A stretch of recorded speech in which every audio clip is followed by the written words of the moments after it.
be forthcoming on where the immigration status is going very shortly. Jerry, are there any, at this point, as you see it, are there any serious obstacles to Alexander being able to play in the National Hockey League? And I'm talking about, as you perceive it, serious obstacles. Well, I guess I don't know how you define serious. We have, as we said originally, we have two primary hurdles. One is the league issue and one is the immigration issue. We're confident, though, that we have sufficient basis for further confidence that we'll be able to overcome the problems we have. These things do take more than just 24 hours, and we've only had that much time since he got in the country. And I really think that whether or not we have those kinds of problems described as serious, we'll have to determine over the next day or two. I talked to John Ziegler yesterday about 6:30. John asked me for a clarification of the events. I've agreed to give him a written report by the end of tomorrow, which will detail the circumstances surrounding Alexander's leaving Sweden and arrival in the United States. Jerry, have you reached an agreement on a contract yet? We have an agreement. Jerry, has it been signed? Pardon me? Has it been signed? We have an agreement. There is a signed agreement. Has the league approved it? We haven't presented it to the league yet. Mike, we just got back in the country. Does he have an agent? Pardon? Does he have an agent?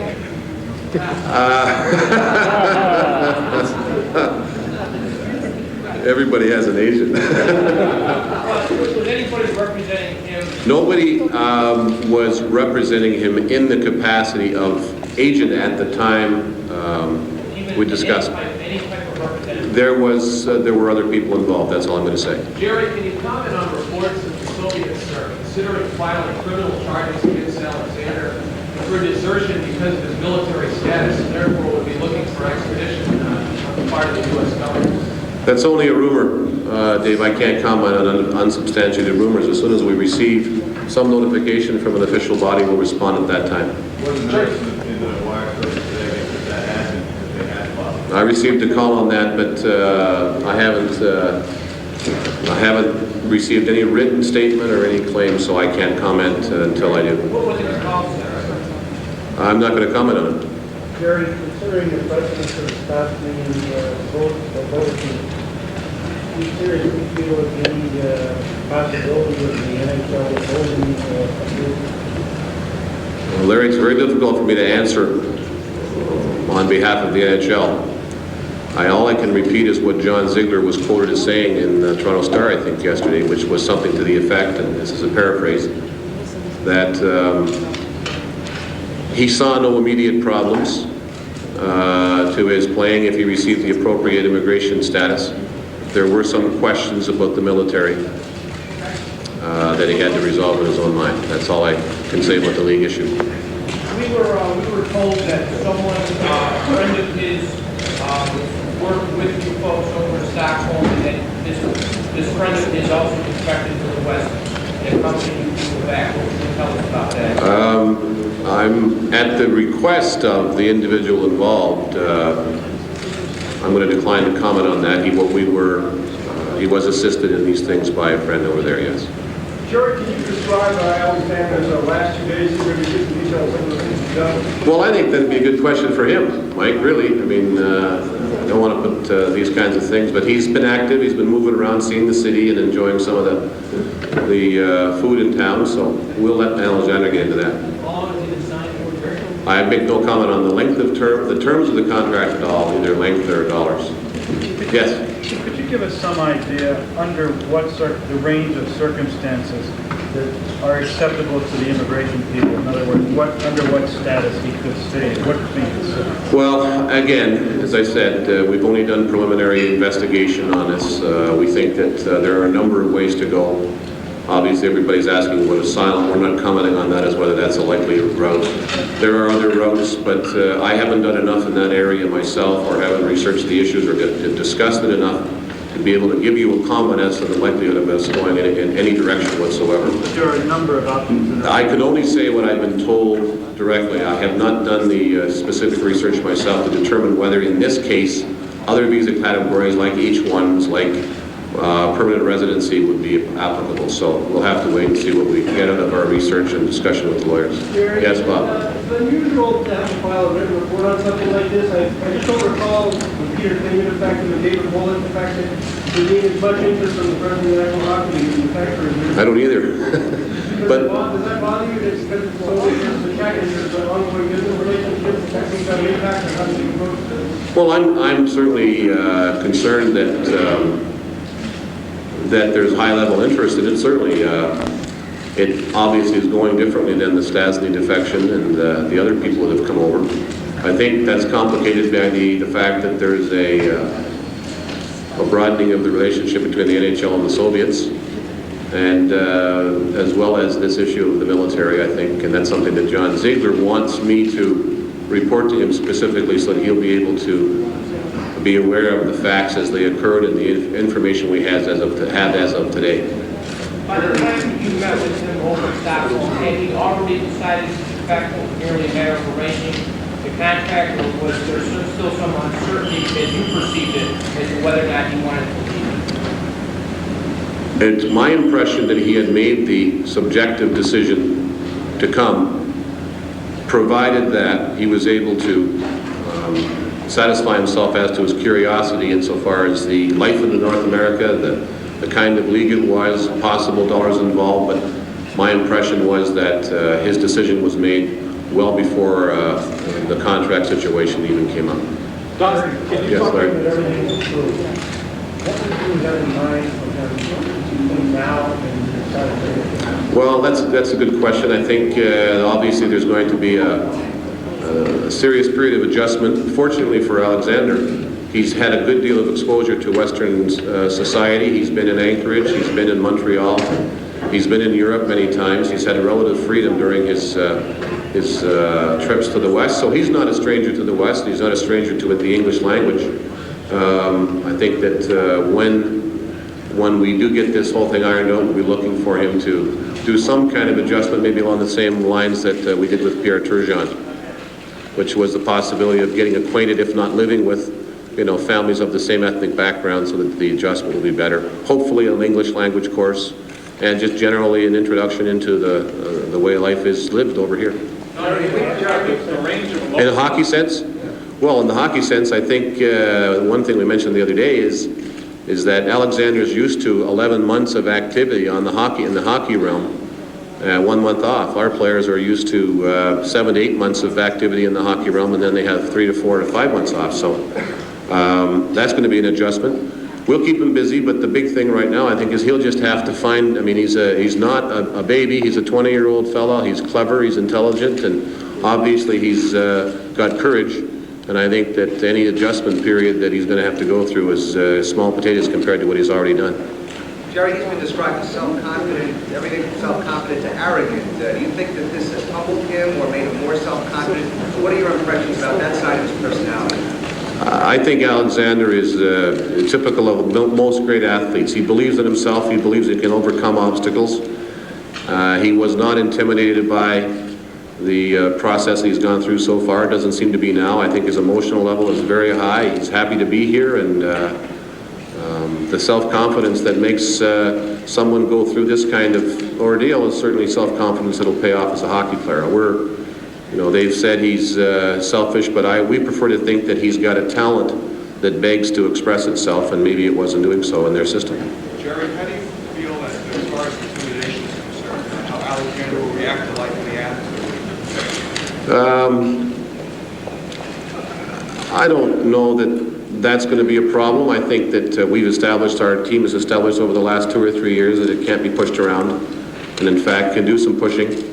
And we'll continue to do that if that's the style that's played. And I'm sure Alexander's not here to worry about that kind of thing. He's here to develop his considerable hockey talents at the NHL level. I'm sure he'll handle it quite well. Jerry, has Alan Eagleson been involved in this and been in contact with regard to his connection with the In no way. Will he continue to be kept under wraps, or certainly be kept in hiding from here on out? I resent the suggestion that he's been hiding. I mean, I think what we're trying to do is give him a chance to be gradually assimilated into the society here, And it's not like the incidents of any other normal person coming from another country. He's surrounded by a lot of media attention, and I think that we have to make sure that he has the chance to adjust to this thing himself. Well, I would guess that once the immediate media interest dies down to a more reasonable level, he'll be living in his own place, living a life that's just like anybody else. We don't have any interest in keeping him from people. That's why we're here today, and as soon as we get through the immediate problems with the NHL and in other areas, he'll be on his own just like anybody else. Can you now tell us where he has been the last couple? No, I won't comment on that. Frank, you had something.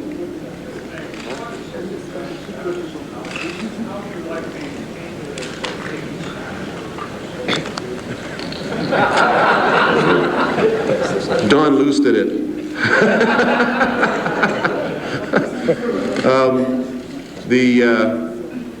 As to the portrayal, I think we will easily establish in our report that this entire episode was initiated by Alexander, and as a responsible club official pursuing our club's best interest and that of the hockey fans, and indeed I think even beyond that, in the world of hockey, we felt it was important to pursue the opportunity to determine whether it was the real thing, and when we determined it was, and then he decided to come, we felt it was our obligation to resolve the contract situation and bring him back. So I don't see there's any baby snatching. I think it's just responding to an individual's request to be heard who's on a reserve list, like a major junior player, like any other European player. Could Don Luce explain? There's the one over here. His status, immigration status right now, he has a 7-day advanced parole without employment authorization. During the 7 days is designed to give the applicant time to consider his options while he's in the country. In other words, they did not reject him and say he couldn't come in. They've admitted him to the country on a 7-day basis, subject to our further vote. It's my understanding that it can, in order to give the applicant enough time to frame the petition he wants to make. So we haven't gotten to that point of asking for an extension yet. 7 days on Friday? 7 days, well, it'll be 7 days, I guess, 7 times 24 hours, running from the date of the time of admission, which was about 8 o'clock on Friday night. Jerry, can we pose some questions to Alexander? Yes, if you want to get one more over here, then. I wonder if Don could tell us about the initial phone call he received from the player in Stockholm. I was at work last Tuesday morning, and at approximately 11 a.m. I received a phone call from a person requesting that a player of ours was asking us if he wanted to come out and play in the National Hockey League. Upon receiving that call, I immediately got a hold of Jerry, and we proceeded from there. Let's clarify one thing. Don wasn't in Stockholm at the time. Don was in Buffalo, New York. He's been in Stockholm, but never when Alexander was there. Don, did you know this mysterious third party who is so far nameless? Did you recognize the voice, I guess I should say? I had no knowledge of the person that called, no. So at what point did you realize it was a legitimate phone call and not just a hoax? I mean, there had to be some point where you had to know this wasn't just some guy pulling your leg. That's a pretty expensive hoax. Could have been. Go ahead. Well, no, I just asked to speak to the player, and You speak Russian, right? Even more no, than that. well, I had met Alexander in Alaska, in Anchorage, and Alexander understands a little bit of English, and he can say a few words. Did Alexander speak to you on the phone that first conversation? Yes, he did. What did he tell you? He spoke. He said he remembered that I had given him my business card in Anchorage, and we proceeded from there through the third person. I think we should clarify this. When we got the phone call, Don got the phone call, he immediately called me, and I said, well, let's go. The reason to go was not just to see if he wanted to come out. We didn't even know if it was Alexander. And the only person in the organization that could really identify him and had met him up close was Don Luce. So, I mean, this whole thing began, we went there on a with the expectation of meeting Alexander and listening to his request. But we weren't certain that it was him until we got there and walked into the room, and I said to Don, "Is that him?" Because I'd seen him play hockey in his uniform and his helmet, but I'd never met him face to face, and that's really where it all developed. Jeff?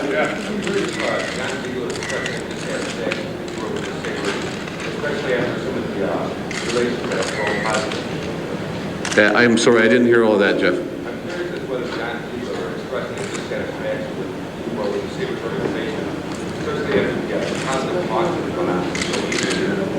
John has not expressed any dissatisfaction with us. I think he is waiting for a full report to determine all the circumstances, but he was very supportive and said, "I hope it all works out for you." So, I mean, but he does have some concerns about the Soviet NHL relations, but hopefully we can overcome that problem, if there is one. Yes? You know that during this 7-day period, which he has to consider his options, if he will be required to meet with officials of the Soviet embassy in Washington at any time. There is no suggestion at that time that that'll be required. Yes. Go ahead, Mark. Can we pose the question to Alexander? Yes, all right. Yeah, we can come back if there's more for me later. I want to mention one thing. Because of the nature of some of the situations that are involved, the immigration and the NHL-Soviet relations, we would appreciate if you would restrict your questions to areas that are more in the area of hockey and cultural and maybe what he's been through. Any comments about where he feels he is in relation to the immigration and the NHL-Soviet situation, I think are premature. We will deal with those problems as we come along. Also, questions we would appreciate if they're posed in English to Alexander and the interpreter. The interpreter will then translate, and then we'll translate back Alexander's answer. So I'm going to move away from the microphones and let Alexander come in here. Alexander should come in. You can stay right there.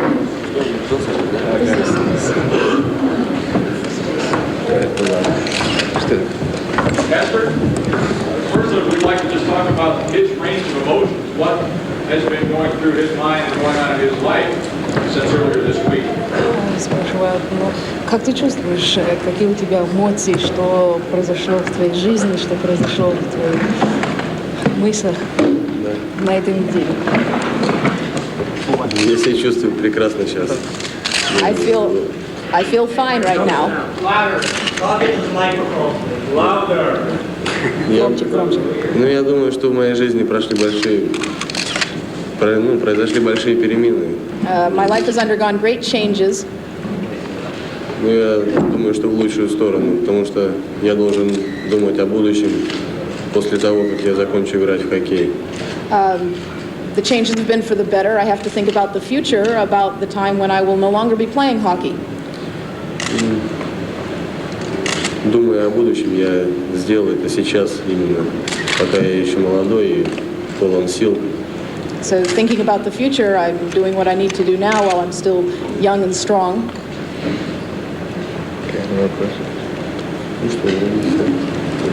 How much of a factor was the young lady in Alaska in his decision tonight? Связано ли ехать сюда с этой девушкой? Нет, это не так.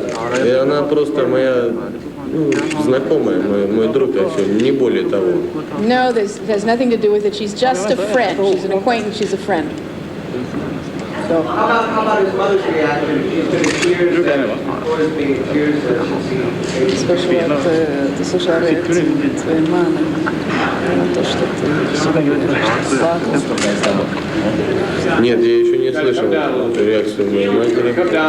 Я думаю, что она поймет меня, потому что я уже взрослый человек, я должен думать о своей дальнейшей жизни. No, he hadn't heard about this. He said he's a grown-up now and he has to make his own decisions for his life. Does he expect to see his family ever again or see his motherland ever again? Ты думаешь, что тебе удастся увидеть еще раз маму и родину? Ты думаешь, что тебе удастся когда-то увидеть еще раз семью и родную страну? Вы не оставляете надежды увидеть мать. Я думаю, это не так сложно будет в будущем. Думаю, что это удастся. So I guess he hopes that he has not left them forever and that he will have the chance to see them again. She asked him what was his reason for defecting and how long has it been in the For now, Alexander, move over a little bit. I'd like to stay away from questions of that nature for now. Come in a little bit closer, so Too closely related to the to the immigration situation. Yeah. That's good. Как и у тебя впечатление от Буффало? Пока. У меня хорошее впечатление сейчас. Good so far. Ну, пока я второй день здесь нахожусь, я еще многое что не видел. But he's Ну, only так, been here for 2 days and hasn't seen that much. Can you give us an idea of what impresses him, what he... Что делает хорошее впечатление на тебя? что делает? Что ты делал? Что ты делал в последние 2 дня? Я отдыхал после I долгого rested перелета after a very long flight. и от нервозности, которые And произошли. it was very nerve-wracking. Can you ask him about the dissatisfaction he had with his playing time or his status in the Soviet Union and what effect that would have had on his decision? No, we can't deal with that just yet. Недовольность в Советском Союзе не решает, не разрешает ответить. Can you ask if Alexander feels he can effectively step into the National Hockey League and be an effective player right away?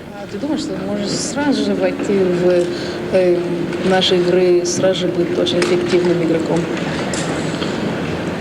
Ну, как думаю? Я не думаю, что сразу прям, но я приложу максимум усилий и думаю, это мне удастся. Maybe not right away, but I'll put out the maximum effort and I'll be able to do it. How does he feel about some Soviet reports that he is called a selfish player? Как ты чувствуешь о том, что в Советском Союзе пишут, что ты большой эгоист? Эгоист? Да, эгоист.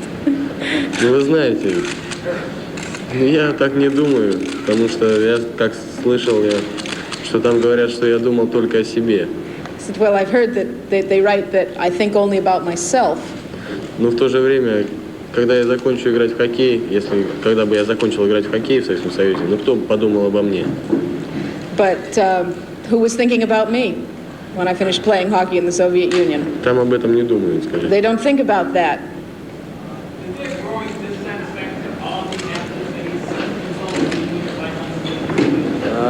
I don't think we can have Alexander speak to that. That's something for everybody else to answer, not him, on behalf of Esther, he said he knew a little English. Can you give us an idea of a phrase or two that he knows in English? Что-то по-английски. Later. Еще раз. Later.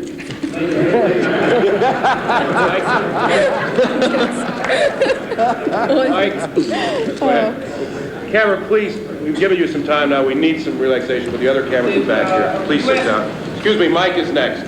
Could you tell us a little bit about the family you have besides the parents? Do you have brothers? Расскажите немножко про семью, которую ты оставила. У тебя братья, сестры, что делает отец, что делает мать?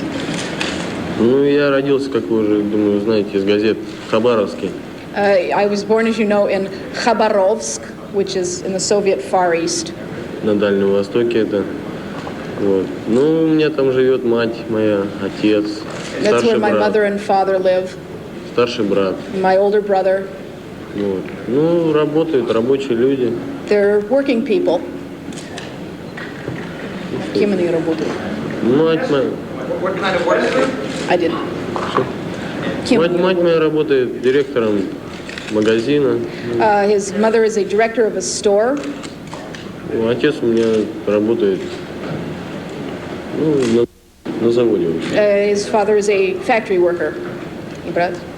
Okay, we're going to wrap this up right about now, and but as you can see, Alexander Mogilny, even though we can't understand exactly what he's saying, he's obviously a very bright, self-confident young man who thinks he will have no problem adjusting to life in the Western world, assuming that all the, pardon the expression, red tape can be worked out. General Manager Jerry Meehan thinks that will be the case, but he says it isn't something that will happen overnight. But a very, very intriguing story, and one that hasn't fully been told as yet. Right now, let's go back to Wes Goforth. Wes? Okay, Ed, thank you very much. And again, just to summarize the information this afternoon from that press conference, General Manager Jerry Meehan making it very clear that the jury is still very much out on this situation with respect to hockey in the National Hockey League and the Soviet Hockey Federation, and with Alexander's immigrancy in the United States with Soviet and United States immigrant authorities. He has been granted a 7-day parolee status as an admittee to the United States to sort out his options. Jerry Meehan said that can be extended. He is under contract with the Buffalo Sabres, the mysterious third party that apparently represented him in Stockholm, Sweden on Tuesday when he signed the contract, or Wednesday of last week, was not identified. He said he made his actions to think about his future, as he put it through the translator. The reported lady friend in Anchorage, Alaska, is just a friend, to quote Alexander.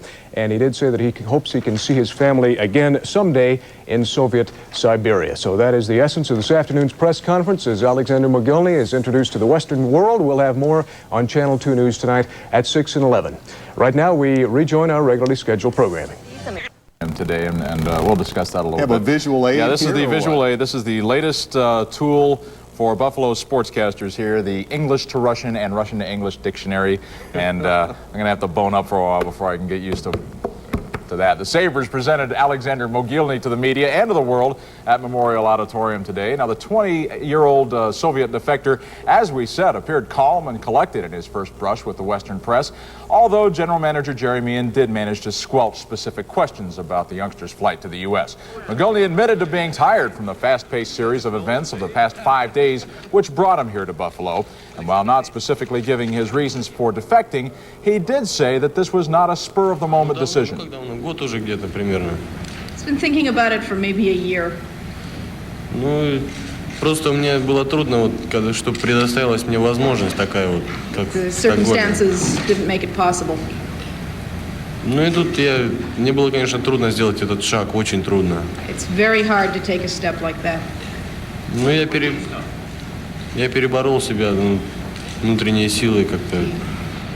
Fought it out with himself for some time.